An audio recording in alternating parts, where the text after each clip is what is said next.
జయ శ్రీరామ్. పుణ్యానికి పోతే పాపం ఎదురైందని ఎందుకంటారో తెలుసా? మహాభారత గాథలో పైలుడి శిష్యుడు ఉదంకుడు గురుదక్షిణగా గురువుని కోరికపై పౌష్య మహారాజు వద్దకు వెళ్ళి కర్ణాభరణాలు అడుగుతాడు. దానికి మహారాజు ఒప్పుకొని అతిథికి, అందున బ్రాహ్మణపుత్రునికి ఆతిథ్యమిస్తే మహాపుణ్యమని తలుస్తాడు. భోజనం చేసి వెళ్ళామని చెబుతాడు పౌష్యుడు. చక్కటి భోజనాన్ని సిద్ధం చేయిస్తాడు.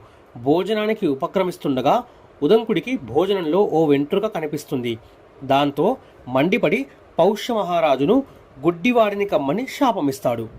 ఆ శాపానికి పౌష్య మహారాజు కన్నెర్ర చేస్తాడు. మునివాసం చేసినవాడు కదా అని గౌరవిస్తే, పిలిచి విస్తరివేస్తే పుణ్యానికి పోతే పాపం ఎదురైందని నాకే శాపం ఇస్తావా అని ప్రతిశాపం ఇస్తాడు. తర్వాత ఇద్దరూ చింతిస్తారు. అది వేరే గాథ. కొన్నిసార్లు పుణ్యానికి పోతే ఇలాగే జరుగుతుంది. మంచి పనైనా తరచి తగిన వ్యక్తులకు చేస్తేనే పుణ్యం. జయ శ్రీరామ్.